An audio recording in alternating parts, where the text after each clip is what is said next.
안녕하세요. 생생매거진 오늘 황진입니다. 2023학년도 대학 수학능력시험이 시작됐습니다. 대구에서는 2만 4천여 명, 경북은 1만 9천여 명이 응시했고요. 코로나19 격리 수험생들을 위해서 4곳의 별도 시험장도 마련됐습니다. 어제 예비 소집 때 보니까 군복 입은 수험생도 보이던데요. 올해 수능에서는 졸업생과 검정고시생을 합한 비율이 31%나 됩니다. 1997학년도 이후 26년 만에 가장 높다고 하네요. 지금 2교시 수학시험 치르고 있겠죠? 문이과 통합수능으로 수학 선택 과목의 유불리가 어떻게 나올지 올해도 큰 관심사입니다. 지난해 사교육 걱정 없는 세상의 조사를 보면 초등학교 6학년 학생의 44%, 중3 학생의 60%가 수학 때문에 스트레스를 받는다라고 답했는데 이게 고3이 되면 72%까지 높아졌습니다.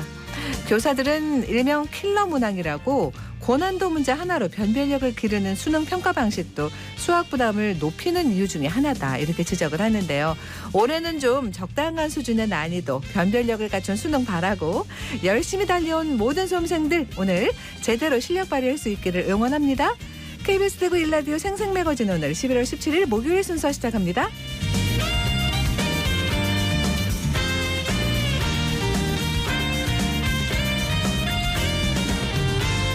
생생매거진 오늘은 대구와 경북 장민 모두가 함께하는 시사정보 프로그램입니다. 오늘도 청취자 여러분 곁에 한 걸음 더 가까이 다가갑니다. 안동, 포항, 울릉 연결해서 날씨와 소식 전해드립니다. 안동입니다. 오늘 경북 북부 지역은 구름 많다가 서해상에서 동해상으로 이동하는 고기압의 영향으로 오후부터 맑아지겠습니다. 안동 지역 오늘 아침에 0도로 출발했고 청송은 영하 2도로 출발해서 추웠는데 한낮에는 안동 15도까지 또 청송은 16도까지 올라가서 낮에는 추위가 풀리겠고요. 일교차큰 날씨가 지속되겠습니다. 여기에 시험이 끝난 뒤 오후에는 다시 쌀쌀해지겠습니다. 면역력 관리 잘 하셔야겠습니다. 이번 주말까지는 전형적인 늦가을 날씨 이어지겠고요. 미세먼지는 보통 수준 보이겠습니다. 안동시가 시민들을 불편하게 하는 각종 규제를 없애고 체감하는 적극 행정에 나섰습니다. 안동시는 지난 15일 규제개혁 과제 및 적극 행정 우수 사례 발굴 보고회를 열고 규제개혁 과제 17건과 적극 행정 우수 사례 12건을 공유했습니다. 이번 보고회에서 도출된 규제개혁 분야에서는 실효성 있는 다양한 방안이 논의됐는데요.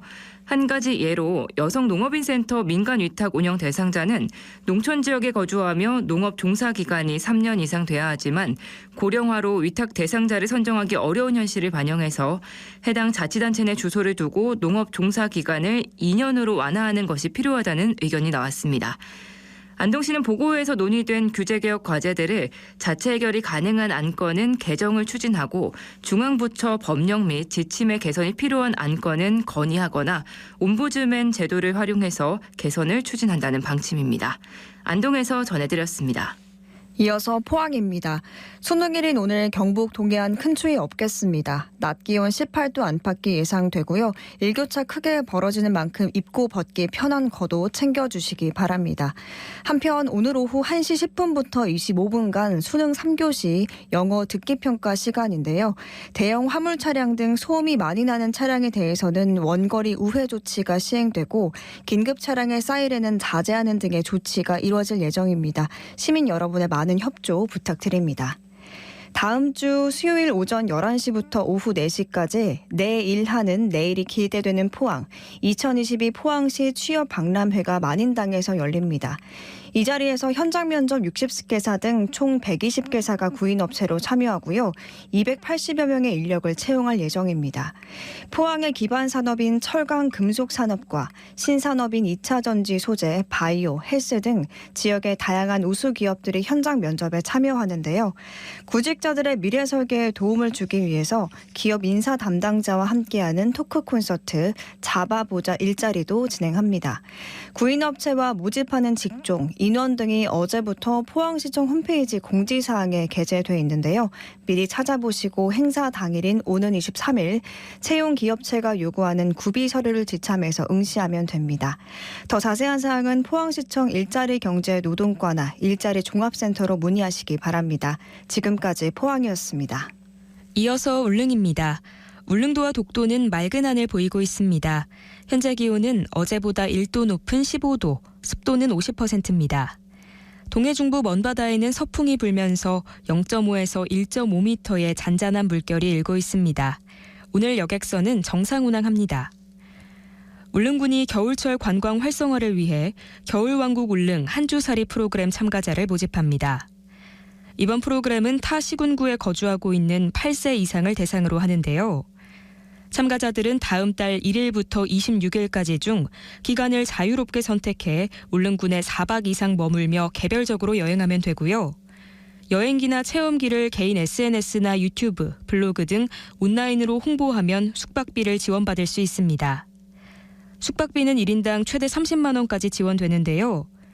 울릉군은 이와 함께 문화관광 해설사와 함께하는 버스 투어를 제공해 울릉도의 겨울 모습과 주요 관광 명소를 자세히 안내할 예정입니다. 참가 신청은 28일까지 한국드림관광이나 울릉군 관광문화체육과에 전화를 통해 하실 수 있습니다. 지금까지 울릉이었습니다.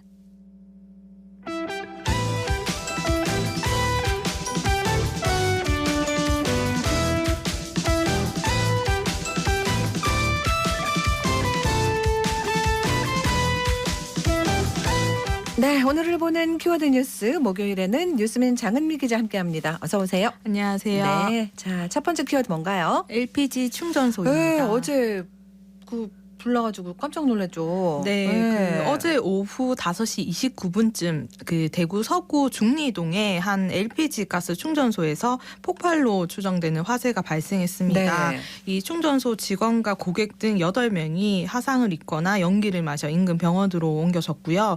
이 불은 가스 저장소와 충전소 충전 장치, 가스를 운반하는 대형 탱크로리 등을 훼손하고 약 23분 만에 꺼졌습니다. 이 소방 당국은 신고 접수 3분 뒤에 이 관할 소방서 인력을 모두 동원하는 대응 1단계를 발령했고요. 이 다시 8분 이제 후에는 가까운 다른 소방서의 그 인력과 장비를 추가로 동원하는 대응 2단계로 격상해서 이 현장에 소방 장비와 인력을 긴급 투입했습니다. 네. 그리고 관할 지자체인 서구청은 인근 지역 주민에게 이 대피를 권고하는 안전 문자도 발송했었습니다. 그래요. 많이 다치셨어요? 중상이 3분이고요. 경상이 5분입니다. 이 중 이제 화상 환자가 6명이고요. 네. 이제 전신 또는 신체 일부에 1에서 3도 화상을 입었습니다. 이제 경상 환자 중에서는 이제 연기 흡입이나 흉통을 이제 호소하는 분들이 있었고요. 네. 또 다행히 위독한 환자는 없는 것으로 확인이 됐었습니다. 다행입니다. 또 사고 이후에 모두 이제 인근 병원으로 옮겨져서 이제 치료를 받거나 했었습니다. 네. 아유, 얼마나 놀라셨을까요? 그 주변 지나시는 분들도 그죠? 네, 그렇죠. 사고 당시에 근처를 지나던 시민이나 인근 주민분들이 많이 놀라셨을 것 같습니다. 네. 사고 현장에는 이 폭발음과 함께 순식간에 화염에 휩싸였던 것으로 보이는데요. 네. 이 목격자들에 따르면 충전소 뒤 가스를 보관하는 이 창고의 천장이 화염에 의해 다 타버렸다고도 했습니다. 그리고 인근 주민들은 이제 갑자기 폭발음을 들었다고 했는데요. 네. 현관문을 누가 자꾸 흔드는 것처럼 진동이 느껴졌다는 주민들도 있었고요. 또 집안에 전자제품이 흔들리거나 물건들이 떨어질 정도의 진동과 굉음이 들렸다고도 설명했습니다. 예. 지금 원인 이렇게 파악하고 지금 하는 거 하고 있죠? 네, 그 소방 당국은 이날 화재 진압 후에 이뤄진 브리핑에서 폭발 지점이 대형 탱크로리와 충전소 사이로 추정된다고 밝혔는데요. 네. 경찰과 소방 당국은 이 가스 충전소에서 차량이 가스를 충전하던 중에 불꽃이 튀어 폭발과 함께 화재로 이어진 걸로 추정하고 있습니다. 네. 하지만 이 가스 저장 시설과 충전기가 불에 타고 부서지는 등 이 현장 손상이 심한 만큼 정확한 화재 원인을 파악하기 위해서는 이 추가 조사가 필요한 상황인데요. 예. 경찰은 이 사고 현장 주변 CCTV와 정밀 감식 결과 등을 분석해 정확한 원인을 찾을 것으로 보입니다. 네. 그래서 오늘 경찰과 소방 측은 원인 조사를 위한 합동 감식을 진행할 예정입니다. 그리고 이제 대구시 관계자는 원인에 대해 이제 조사가 진행 중이라 섣불리 단정하기 어렵다고 했는데요. 네. 대구시는 이번 사고와 관련해서 이르면 오늘부터 가스안전공사와 함께 지역 LPG 충전소에 대한 전수조사와 긴급 안전점검을 실시하겠다고 밝혔습니다. 네. 그 LPG 충전소도 운전자들이 자주 가는 데잖아요. 그죠? 그렇죠. 예. 예. 그러니까 원인 빨리 밝히고 치료하고 대책 빨리 마련하셔야 되겠습니다. 다음 키워드는요?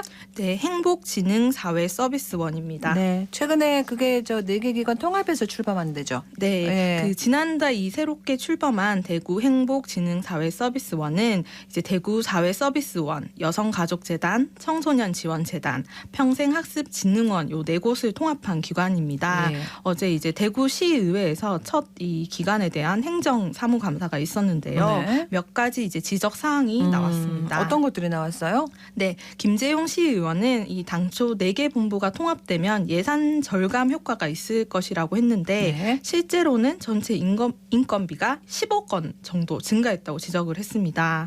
특히 이제 여기에 본부장이 채용되면 3억 원 정도 추가로 더 늘어날 것 같다고 했는데요. 네. 김 의원은 이제 앞으로 이 4개 본부의 인건비를 맞추는 과정에서도 또 인건비가 올라가지 않냐며 이제 또 그 부분을 지적했습니다.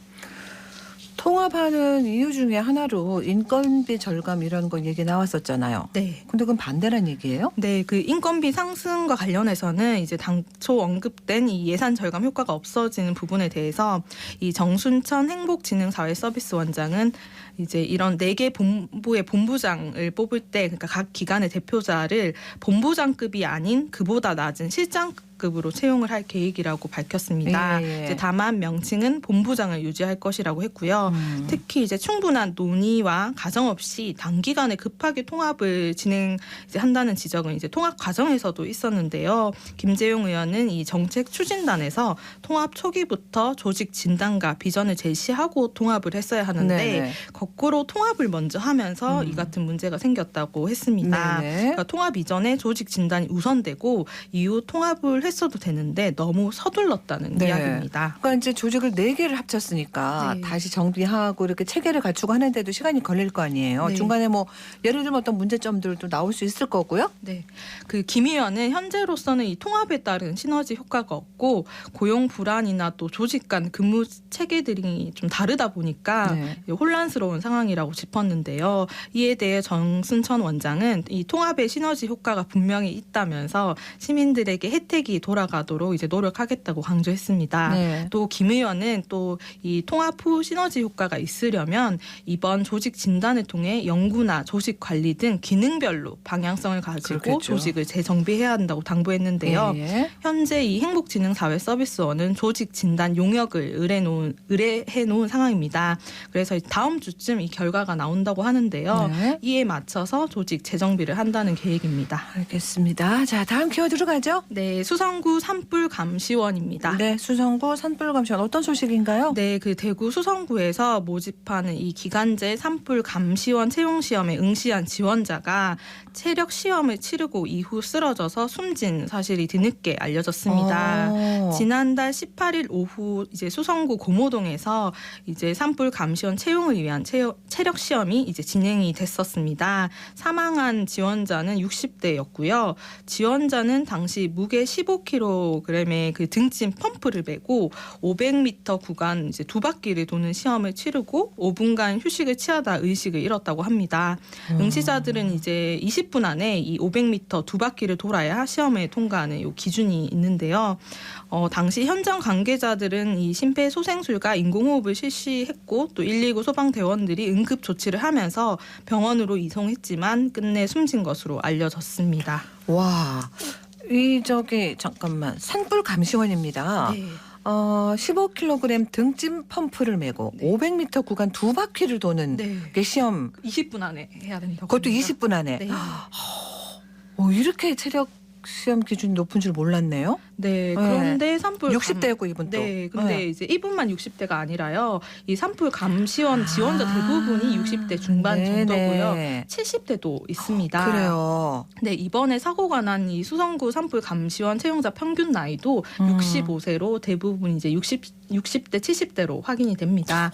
게다가 이제 이런 산불 감시원의 채용 시험에서 사망 사례가 나온 것이 이번이 처음이 아닙니다. 어머나. 지난해에는 이제 충북 단양군과 전북 장수군에서 그리고 지난 2020년에는 울산, 창원도, 경북은 군위군에서 각 한 명씩 사망자가 나왔었습니다. 아니 이미 이런 사망 사고가 있었는데 네. 뭔가 이미 방법이 나왔어야 되는 거 아니에요, 그럼? 네, 그 산림청은 지난해 이제 이런 체력 평가 기준을 완화하는 대책을 마련하기도 했지만 결과적으로 체력 검증이 크게는 바뀌지 않았던 것 같습니다. 네. 이제 수성구 입장은 이제 지난해에 비해 완화된 기준이라고 밝혔는데요. 작년까지는 15km 이 등짐 펌프를 메고 산지 1.7km 구간을 이동하는 방식이었다고 합니다. 그런데 이번에는 이제 평지 1km를 걷는 방식으로 변경했는데 네. 그래도 사고가 발생해서 난감하다는 것인데요. 이번에 이제 이런 사고가 발생해서 이 체력 검증 방법을 좀 다시 좀 재고해야 될 필요성이 제기가 되고 있습니다. 근데 이제 좀 위험한 일을 하시는 거니까 어느 정도 체력은 필요하다 아마 그런 거였나 보죠? 네.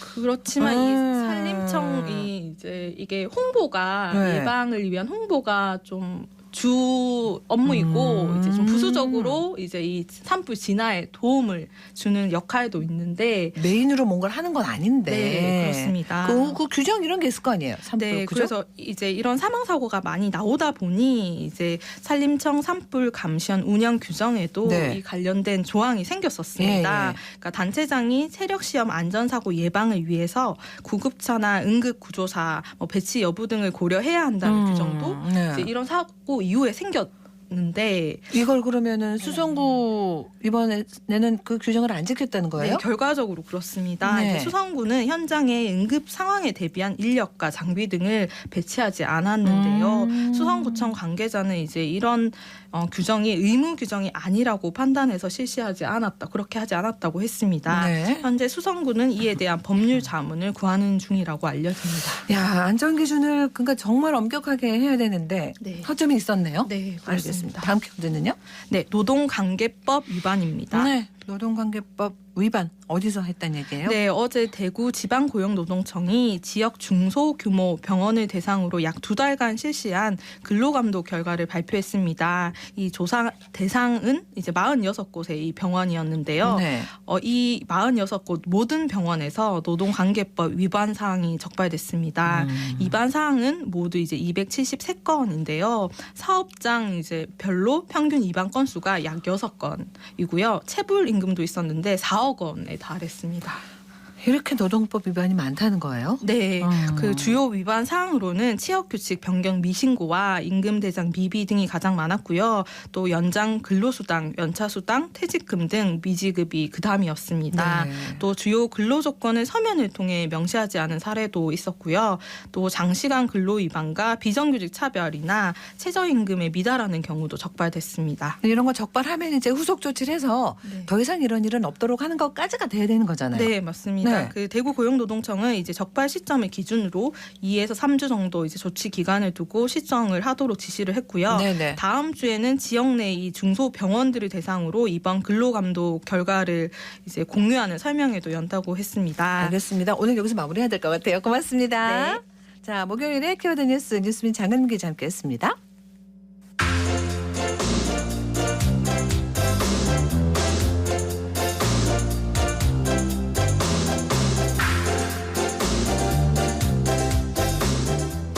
네, 현장 리포트 목요일에는 안동 소식 전해드립니다. 오늘은 아이를 키우는 가정을 사실 반가워할 소식인데요. 경북에 아이 돌봄을 해주는 소방서가 생겼다고 합니다. KBS 안동방송국 김봉원 리포터가 거기 다녀왔어요. 봉원 씨 안녕하세요. 네, 안녕하세요. 네. 아이를 키우는 가정이라면 한 번씩 급한 상황이 생기는 경우가 그럼요. 많죠. 네. 네, 경조사나 워킹맘들이라면 야근이 생기는 경우도 있을 텐데 이럴 때 아이를 맡아줄 사람이 없어 발을 동동 구르는 경우 있으셨을 겁니다. 그럼요. 이때 도움을 주는 곳이 소방서에 생겼는데요. 바로 119 아이 행복 돌봄터라는 곳입니다. 네. 소방관들이 아이를 봐주는 건 아니겠죠. 아닙니다. 네. 이 아이 돌봄에 대한 전문 교육을 이수한 여성 의용소방대가 아이들을 돌봐주고 있는데요. 사전에 희망하는 분에 한해 운영되고 있고 2인 1조로 근무하면서 10여 명이 넘는 분들이 교대로 근무하고 있습니다. 네. 그러니까 이제 소방서는 그러니까 응급 상황에 일단 우리가 찾는 곳입니다. 아까 또 저 다른 데 불난 소식도 했습니다만 어떻게 이렇게 돌봄까지 하시게 됐을까요? 네, 소방서면 국민의 생명과 재산을 지키는 곳으로 이미지가 따뜻하고 또 안심이 되는 곳이잖아요. 네. 이런 이미지를 잘 살려서 경북 소방서에서 이 사업을 착안했다고 합니다. 하지만 경북도 내 모든 소방서에서 119 아이 행복 돌봄터가 운영되지는 않고요. 일부에 한해 이루어지고 있습니다만 내년부터는 사업이 확대되면서 도내 21개 소방서에서 운영될 예정입니다. 네. 이 지난달 개소식을 가진 예천 119 아이 행복 돌봄터 예천 호명면에 위치하고 있었는데요. 예천 소방서로 찾아가 봤고요. 이 사업에 대한 자세한 이야기 담당자를 통해 들어봤습니다. 안녕하세요. 신발 벗고 들어가면 되죠? 네, 여기 이쪽에 들어오시겠어요? 많이 올 거 같아가지고 네. 그렇죠. 들어오셔요. 네. 점심을 먹었어요. 아침을 네, 먹고 점심도 먹었어요. 약도 먹었어요. 혹시 낮잠은 잤나요? 낮잠은 보통 한 3시에 자는데 오늘은 아까 11시 자서 안 잘 수도 있고 잘 수도 있을 것 같아요. 아, 네. 쌤한테 와볼까? 만지면은 쪽쪽이 이리 와. 가자. 이리 와. 가자. 가준이. 갔다 이따가 올게. 선생님, 지금은 좀 어린 연령대인데 보통 어떤 식으로 좀 케어해 주세요? 여기 아이들 오면은 저희 아이를 본다라는 마음으로 좀 잘 안아주고 케어해주면 될 것 같아요. 여기 지금 준비되어 있는 것들도 있고 지금 또 구비되어 있는 것들이 있기 때문에 활동할 수 있도록 이렇게 해주면 아이들이 큰 아이들은 알아서 잘 놀 것 같아요. 안녕하세요. 네, 안녕하십니까. 예천소방서 구조 담당 오동원입니다. 계장님, 지금 여기 도청 119 안전센터 3층에 위치한 곳에 아이 행복 돌봄터 안에 들어와 보니까 냉장고부터 뭐 아이들 이유식 같은 거 가져오면 데울 수 있는 전자레인지도 있고 장난감 소독기도 비치가 돼 있고 아이들이 갖고 놀 수 있는 뭐 장난감 여러 가지 놀이시설이 지금 함께 포함이 되어 있는데 여기가 이제 이번에 문을 열었다고요? 예, 그렇습니다. 이번에 10월 17일 개소를 하게 되었습니다. 부모님들이 아이를 양육하는데 갑자기 일이 생겨서 양육이 하기 힘들 때 그럴 때 저희가 양육을 도와주는 목적으로 개소하게 되었습니다. 119 아이 행복 돌봄은 2020년 저출생 극복 경상북도 소방본부 신규 시책으로 발굴하여 2020년도 경상북도 혁신 및 적극 행정 우수 사례 경진대회 우수상을 받았고 같은 해에 정부혁신 우수사례 경진대회 100대 사례에 선정된 바 있습니다. 2020년과 21년에 경상 영덕 구미소방서에 상개소를 운영 중이며 올해는 포항, 경주, 김천, 안동, 영천, 칠곡, 청송, 봉화, 예천소방서 9개소를 운영 중이거나 운영 예정입니다. 2023년에는 경북 21개 소방서 전체에 확대 시행 예정입니다. 네. 네. 돌봄 공간 어떻든가요? 잘 돼 있겠네요. 네, 잘 만들었는데요. 네. 이곳은 기존에 119 대원들의 심신 안정실로 이용되기 위해 비어있던 공간이었습니다. 그런데 이번에 리모델링을 하면서 아이 행복 돌봄터로 새롭게 꾸며졌고요. 예. 60여 제곱미터 조금 안 되는 공간에 수면 침구와 교구, 장난감 소독기와 놀이기구와 또 방까지 뜨끈하게 데워져 있더라고요. 네. 어떻게 하면 이용할 수 있는 거예요? 네, 3개월부터 12세 아동까지면 무료로 이용 가능한데요. 사전에 신청한 후 아이를 맡길 수 있지만 당일 갑작스런 경우에도 이 사정이 생겼을 경우에 이용이 가능합니다. 네. 이 돌봄 공백을 해소해주면서 부모들의 만족도가 높았는데요. 이야기 한번 들어보시죠. 지인 통해서 여기를 알게 됐는데 그 지인은 또 다른 지인이 여기를 이제 신청하고 여기서 이제 아기를 맡기고 이용해봤다고 해서 그 얘기를 듣고 여기 이제 신청을 하게 됐어요. 그분도 만족을 하셨기 때문에 또 이제 어머님도 어쨌건 알게 되고 다시 또 이렇게 신청을 하게 되신 거로군요. 네, 들어보고 이야기도 좋고 또 찾아본 후기도 되게 좋아서 이용을 하게 됐어요. 여기 와서 보니까 되게 깔끔하고 깨끗해서 조금 마음 놓고 다녀올 수 있을 것 같아요. 근데 갑자기 뭐 이제 일이 생기신 거예요? 네, 이제 또 급하게 일을 하게 돼서 아기를 맡기게 됐어요. 4월 달에 여기를 이사 오고 아기가 아직 많이 어려서 어린이집에 보낼 생각이 없었는데 일을 하게 되면서 이제 찾아봤는데 어린이집은 없고 그래서 이제 여기를 지인 통해서 알게 돼서 급하게 좀 어머니 이렇게 좀 수소문해가지고 찾아오게 되신 거로군요. 네네. 만약에 어머니 이런 데가 없었으면 어떻게 하셔야 될까요? 그랬으면 아마 일을 시작하지 못했을 수도 있었을 것 같아요. 아버님도 이제 맞벌이 하셔야 되고 일 나가셔야 되고. 네. 이제 이런 게 확대 실시가 되고 하면 많이 이용하고 또 보편화될 것 같아요. 첫째 애기나 둘째 애기나 이제 한 명만 데리고 병원에 가야 할 때나 또 급하게 볼 일이 생겼을 때 그때 이렇게 이용하면 되게 좋을 것 같아요. 네. 아이를 급하게 어디 나가야 돼서 누구한테 부탁은 해야 되는데 또 남한테 부탁하는 게 걱정 더 되거든요. 근데 이제 어떻게 보면 소방서라고 하니까 일단 믿음이 간다는 게 너무 중요하겠어요. 맞습니다. 네, 시간 제한이 혹시 있어요? 365일 연중 무휴로 24시간 운영되고 있고요. 단 전화로 문의와 상담을 받고 오셔야 한다고 하니까 이용에 착오 없으시길 바랍니다. 그리고 가까운 소방서에 119 아이 행복터가 있는지 이 부분도 확인을 하셔야 될 것 같습니다. 네, 우리 아이의 안전한 행복을 채워주는 아이 행복 돌봄터를 통해 아이 낳고 키우기 좋은 경북도가 될 수 있을 것 같습니다. 알겠습니다. 잘 들었습니다. 네, 고맙습니다. 안동 김봉원 리포터였습니다.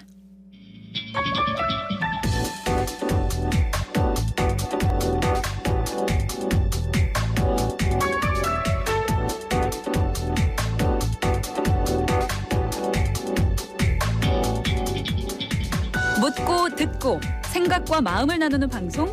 지금 여러분께서는 대구 경북을 보고 듣는 생생 매거진 오늘을 함께하고 계십니다.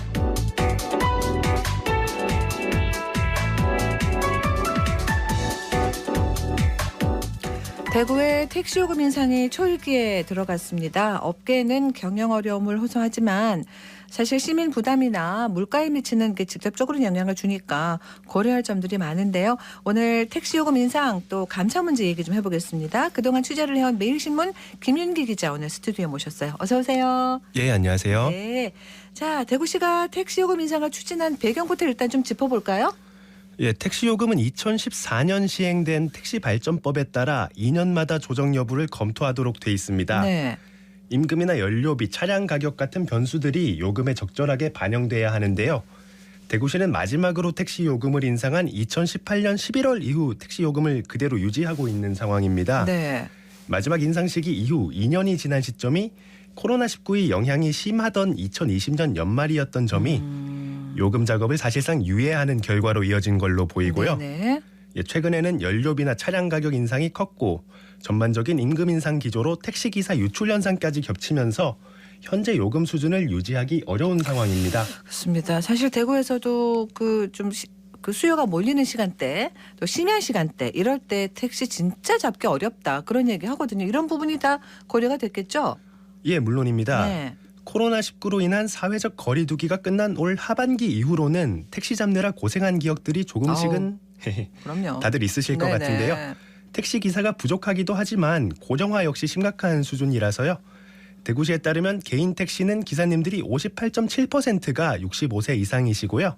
70세 이상도 29.6%나 됩니다. 그러니까, 예, 이분들이 야간에는 운전대를 잡지 않으려고 하시는 분들이 많은데 말씀을 여쭤보면 밤눈이 어두워서 운전이 부담스럽다거나 연세가 있으시다 보니 소득은 조금 줄더라도 밤에는 쉬겠다고 말씀하시는 경우가 많습니다. 맞아요. 예, 젊은 택시기사가 유입되거나 기존 기사분들이 늦게까지 일할 동기가 필요할 거고요. 이 요금 인상이 필요성을 얘기하는 논거 중 하나입니다. 얼마를 올릴지가 관건인데 이게 이제 그 대구시가 택시 운송 원가 분석 산정을 위해서 용역도 맡겼다고 들었어요? 네, 대구시는 지방행정연구원에 해당 용역을 의뢰해서 지난달 초 이미 결과를 받아본 상태입니다. 네. 예, 다만 이 연구 용역은 택시 요금을 인상했을 때 그 경제 효과를 분석한 결과물일 뿐이고요. 네. 실제 요금 설정에는 대구시 판단이 중요하게 작용할 걸로 그렇겠죠. 보입니다. 네. 지금 택시가 대구가 2km까지 기본 요금 3,300원. 그렇죠. 네. 네. 그러면은 이번 이 연구 용역하면서 어느 정도 인상은 검토했을까 궁금합니다. 그걸 알면은 인상 가능 범위도 알 수 있겠네요. 예, 물론입니다. 네. 연구 용역에서는 택시 기본 요금을 현행 3,300원보다 적게는 500원, 많게는 900원 높은 3,800원, 4,000원, 4,200원 등 세 가지를 기준으로 시뮬레이션을 돌렸습니다. 예. 말씀해 주셨듯이 사안에 대한 관심도가 높고 민감한 반응이 나올 수 있기 때문에 아직까지 대구시에서는 분석 결과에 대해서는 함구하고 있습니다. 현재 대구시가 만든 인상안은 시의회 보고까지 마쳤고요. 네. 앞으로 남은 절차로 교통개선위원회와 지역경제협의회 의결이 있는데 이까지 사실상 모든 의사결정이 이루어진 후에야 세부 내용을 공개하겠다는 입장입니다. 그래야 될 것 같습니다. 일단은 4,000원 내외다 기본 요금이 그죠? 예. 택시업계는 어떤 반응을 보일까요?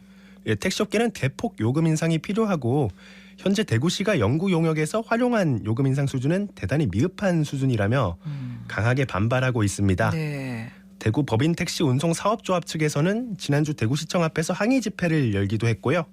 현재 업계의 자구 노력만으로 감당할 수 없는 수준의 경영 손실이 발생한다고 호소하고 있습니다. 예.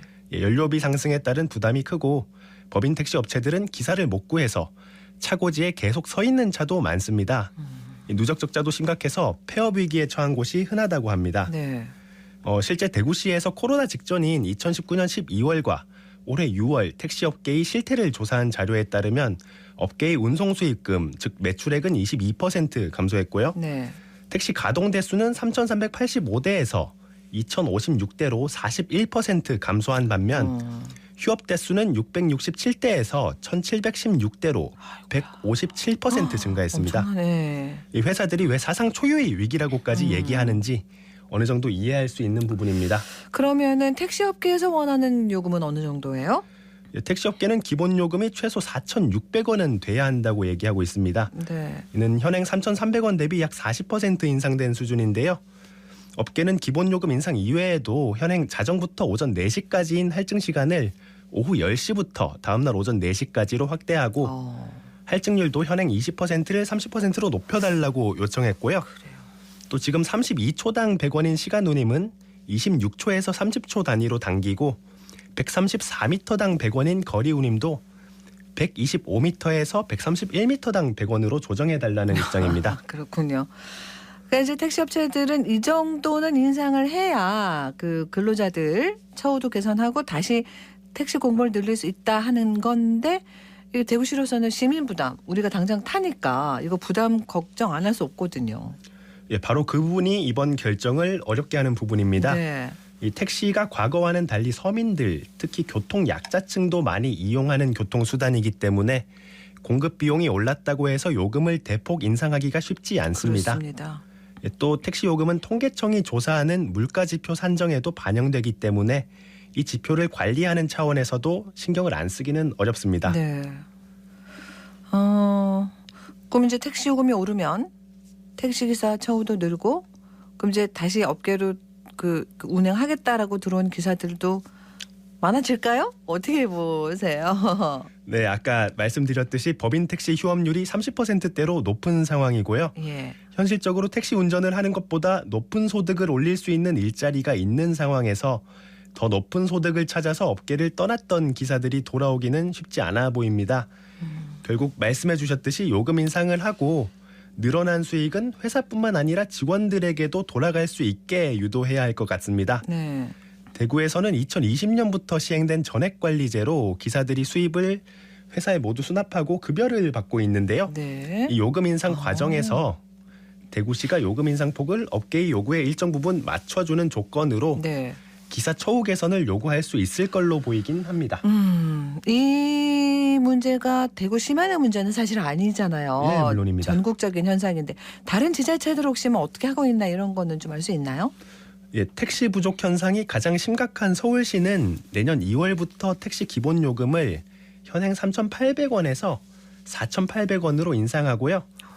이 기본 요금에 해당하는 거리를 1.6km로 20% 정도 줄였습니다. 네. 그리고 심야 할증 시간대도 오후 10시부터 다음날 오전 4시까지로 늘려 잡았습니다. 이 대구시에서 대구시 택시기사들이 요구하는 안과 동일한 수준이고요. 그렇네요.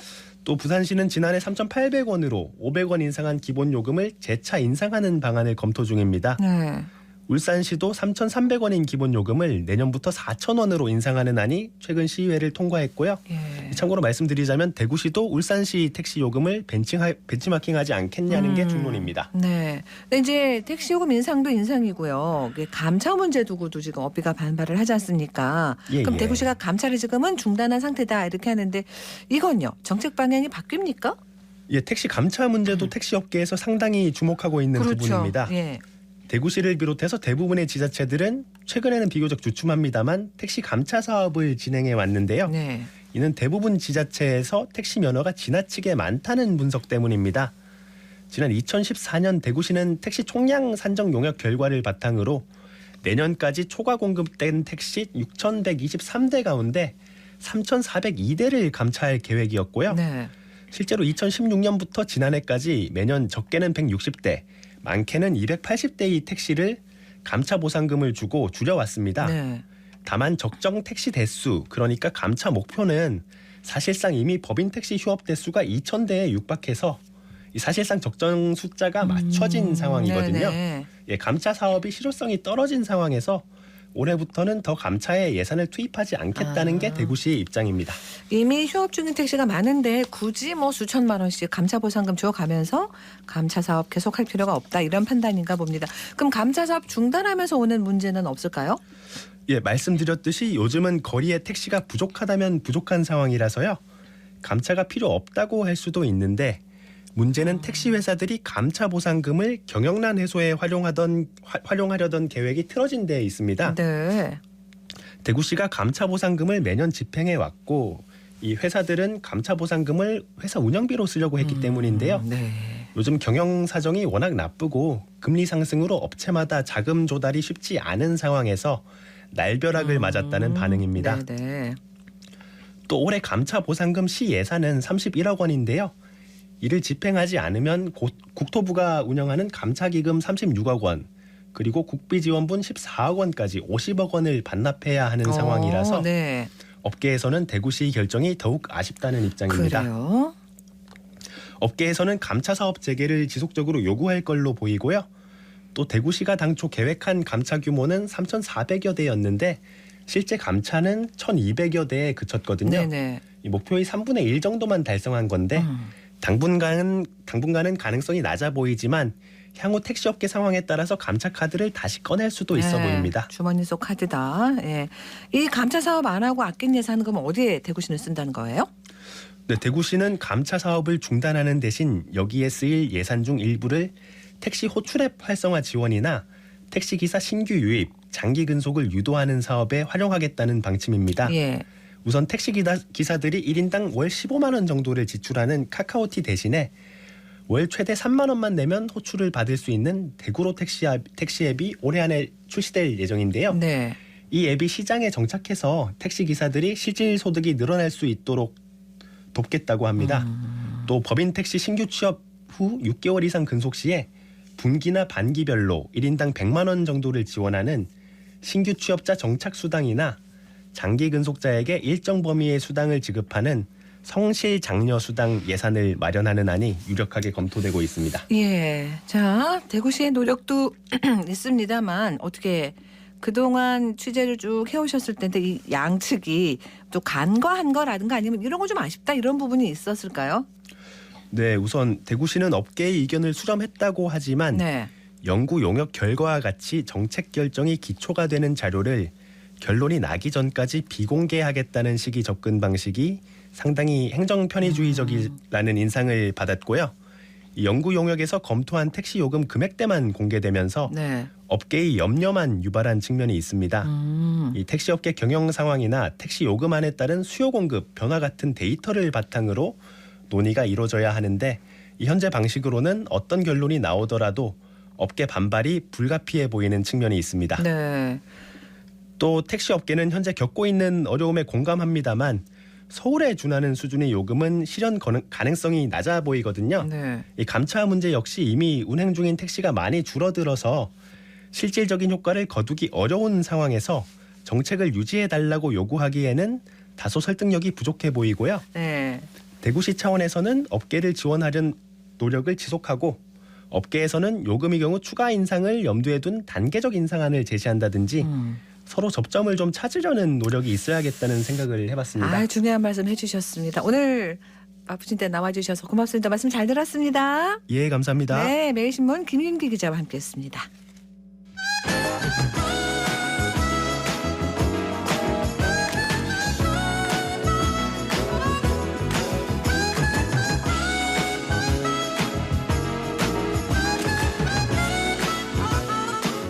네, 11시 44분 지났습니다. 해결책 김성신 출판평론가와 함께합니다. 안녕하세요.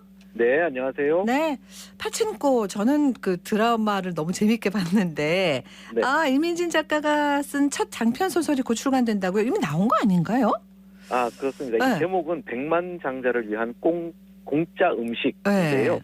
네. 말씀하신 대로 8부작 드라마로 제작이 돼서 세계적인 화제가 되었던 작품 네. 바로 파친코의 이민진 작가가 쓴 첫 장편 소설이라고 해서 더욱 관심을 모으고 있는데 네. 이 전체가 2권으로 이루어진 이 책의 예약 판매가 이제 시작이 됐습니다. 그리고 지금 궁금해하신 대로 이 백만장자를 위한 공짜 음식은 지난 2008년도에 우리나라에서 첫 출간이 됐었습니다. 네. 그런데 이번에 이제 출판사를 옮겨서 15년 말에 개정판으로 새롭게 나오게 된 것인데요. 네. 그 출판사 인플루엔셜은 지난 5월에 이 파친코의 판권 계약 당시에 이 작품의 판권까지 함께 계약한 것으로 알려지고 있습니다. 그럼 그만큼 작가에 대한 관심이나 인기가 대단하다는 얘기입니다. 이 책은 어떤 내용이에요? 네, 이 백만장자를 위한 공짜 음식은 이 작가의 이 코리안 디아스포라 3부작의 첫 작품이자 지난 2007년도에 미국 출간 당시에서는 현지에서 한 번도 된 적이 없었던 이 재미 한국인들의 이야기를 아주 생생하게 담아내서 당시에 아주 극찬을 받았던 그런 작품이기도 한데요. 네. 그래서 그 당시 타임즈라든지 USA 투데이가 선정한 올해의 책에 2007년도에 선정되기도 했습니다. 네. 어린 나이에 부모를 따라서 미국에 이민을 떠났던 이 작가의 그 자전적인 경험이 녹아있는 그런 소설로도 주목을 받았는데요. 이 소설은 1990년대 뉴욕을 배경으로 이 한국계 이민 2세대 여성인 케이시 한과 동생인 티나 한 그리고 친구 엘라 심 이 세 여인의 이야기입니다. 화려해 보이는 맨하탄이나 또 비정한 월스트리트에서나 또 이민자의 고단함이 느껴지는 그 퀸스에서나 반은 한국인이고 반은 미국인인 이들의 삶 결코 녹록지 않은 이런 모습들을 보여줍니다. 그러니까 이제 이 한국에 또 한국 그 예술인들의 위상이 그만큼 세계적으로 높아졌다는 또 반증이기도 한 듯한데 그래서 기분이 되게 좋은데요. 반응이 좋았으면 좋겠습니다. 이미 나온 책도 반응은 괜찮았죠? 네, 그렇습니다. 네. 종합 베스트셀러에도 올랐고요. 한국인들이 정말 사랑하는 그런 작가이기도 합니다. 네. 그래서 이 작가는 지난해 한 인터뷰에서 이 작품에 대해서 인터뷰한 것이 있거든요. 근데 지난 2007년 출간 당시에 사람들은 주인공인 케이시 한을 불편해했다. 하지만 이제 그들이 제 시대를 만나게 됐다는 생각이 든다. 이렇게 이야기하기도 했거든요. 네. 이 말은 출간 후에 15년이 지났지만 오히려 세대 간의 또 계층 간의 남녀 간의 갈등 이렇게 오히려 지금의 독자들이 더욱 공감할 수 있는 그런 작품이라는 의미를 담아서 이 작가도 적극 자신의 작품을 추천했습니다. 네, 기대됩니다. 자, 오늘의 해결책으로 갈까요? 진격의 10년 1960년대라는 제목의 책입니다. 인문학자 김경집 교수가 올해 펴낸 이 역작이라고 할 수 있는데요. 네. 우선 책의 한 대목입니다. 범세계적으로 1960년대는 혁명의 시대였다. 인종차별 철폐, 여성해방, 인권과 정의라는 보편적 가치 등 지금 우리의 현대를 열어준 관문이자 여전히 매진하고 있는 가치인 것이다. 그러니까 이 서두에 등장하는 이 짧은 문장이 이 책의 집필 의도에서부터 출간 의미까지 모두 설명하지 않나 싶습니다. 네. 인문학자 김경집 전 가톨릭대학교 교수가 최근에 펴낸 책인데 이 책에서는 1960년대 세계의 역사를 마치 모자이크처럼 엮어서 보여줍니다. 네. 그 당시 1960년대 세계 곳곳에서 우리나라도 물론 포함이 돼 있고요. 세계 곳곳에서 벌어졌던 현대사적으로 아주 중요한 변화의 움직임들 이런 것들을 포착해서요. 당시의 시대 정신까지 함께 조망을 하고 있습니다. 네. 분량이 664쪽.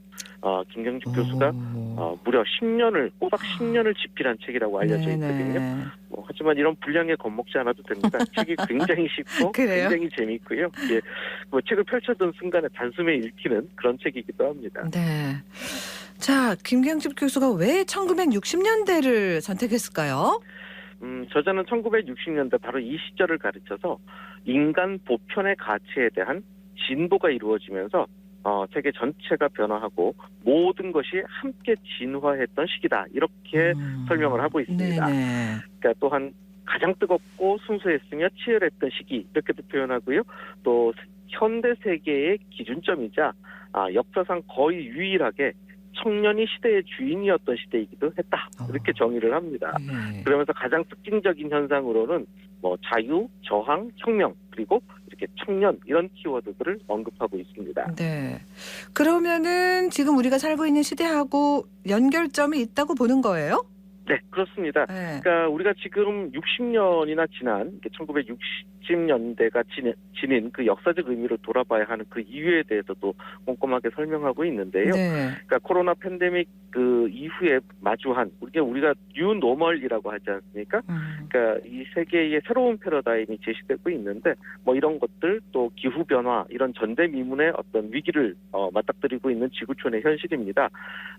거기다가 이 자본주의 시스템을 뛰어넘는 그런 뭐 여러 악당이라든지 또 이들을 막는 영웅의 등장도 있습니다. 그러니까 그야말로 새로운 질서를 경험하고 있는 오늘날이고 2020년대 역시 1960년대 못지않은 그런 역사적 변곡점의 시기, 그러니까 두 시대가 공통점이 있다라고 보는 겁니다. 그러면서 이 김명직 교수는 역사상 인간이 가장 인간다웠던 시대인 이 1960년대를 기억하면서 우리가 살고 있는 지금 2020년대의 이 새로운 시대 정신 이런 것들을 우리가 좀 발견해내기를 바란다. 이렇게 이 책의 기획 의도를 밝히고 있습니다. 1960년대 어떤 이야기들이 나옵니까? 이 책은 4.19 혁명을 시작으로 이 시대를 가로지른 17개의 주제를 꺼내듭니다. 그래서 대중음악의 혁명인 비틀즈 이야기도 나오고요. 또 최초의 우주인 유리 가가린, 혁명가의 아이콘인 체 게바라, 또 미국의 흑인 인권운동가 마틴 루서킹 목사, 또 여성 그 운동의 데모 베티 프리던, 남아공의 넬슨 만델라, 그리고 이 침묵의 봄, 뭐 그야말로 환경운동의 효시가 된 그런 책이기도 하죠. 레이첼 칼슨 여사, 뭐 바로 이런 그 시대를 대표하는 인물들에 대해서도 하나하나 자세히 들여다보고 있고요. 뭐 인물만 들여다보는 것이 아니라 뭐 동유럽 자유화의 운동인 프라하의 봄, 이것도 60년대고요. 또 뭐 쿠바 혁명이라든지 아프리카 알제리 혁명도 바로 1960년대 이 시절에 있었다라는 겁니다. 뭐 프랑스 68 혁명, 또 전설적인 음악 축제 우드스탁 페스티벌도 60년대 말이었죠. 이때 남미에서는 해방신학이 나왔고요. 또 일본에서는 적군파도 나옵니다. 중국에서는 마오쩌둥의 문화 대혁명이 있었고요. 이 베트남 전쟁 또 반전 시위가 미국 사회를 뒤덮었고 반문화 운동과 히피즘, 여기에 이 킨제이 보고서의 등장과 섹스 혁명 이런 것들도 바로 1960년대의 그야말로 혁명적인 어떤 그 시대만의 이야기라고 할 수 있습니다. 그러니까 이 1960년대를 바로 이런 다양한 주제들을 통해서 전체적으로 조망할 수 있도록 이 책은 구성이 되어 있는 것입니다. 펼쳐놓고 보면 참 엄청난 시대였구나 그런 생각이 또 듭니다. 그렇습니다. 그래요. 전체적으로 조망을 쭉 하는 가운데 어떤 그 관통하는 키워드 이런 게 있을까요? 네. 그러니까 그 1960년대를 관통하는 하나의 주제라고 하면 저자는 자유로운 개인이다라고 이야기를 합니다. 그래서 저자는 책을 펴낸 이후에 열린 북토크에서 자신은 당시 대학에 들어가고 나서야 세계사를 겨우 제대로 들을 수 있었다. 그러면서 68 혁명과 베트남전의 참상은 쇼크 그 자체였다라고 이야기를 합니다. 그러니까 그 시절은 지금처럼 막 실시간으로 세계의 이야기가 보고됐던 것이 아니잖아요. 잘 몰랐던 거죠. 1960년대 전 지구적으로 마치 약속이라도 한 듯이 현재의 기준점이 되는 모든 문제들이 터졌는데, 그래서 이제 이 시기를 써봤으면 좋겠다라는 처음 그 기획을 했다. 이게 10년 동안 이제 이 책을 그래서 쓰게 되는데요. 그래서 사실 뭐 그 사회적 태도, 군사, 남녀평등, 심지어 종교까지 현대 세계를 떠받친 가장 강력한 힘들이 바로 이때 형성이 됐는데, 사실 우리 한국인들은 그 당시 뭐 너무 먹고 사는데 바빠서 이 당시의 열정과 가치를 생각할 겨루도 없이 그냥 시대를 지나왔다라는 거죠.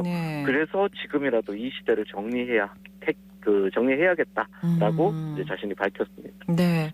그러니까 이 1960년대를 정리하면서 지금 우리가 해야 할 일을 뭐라고 보는 거예요?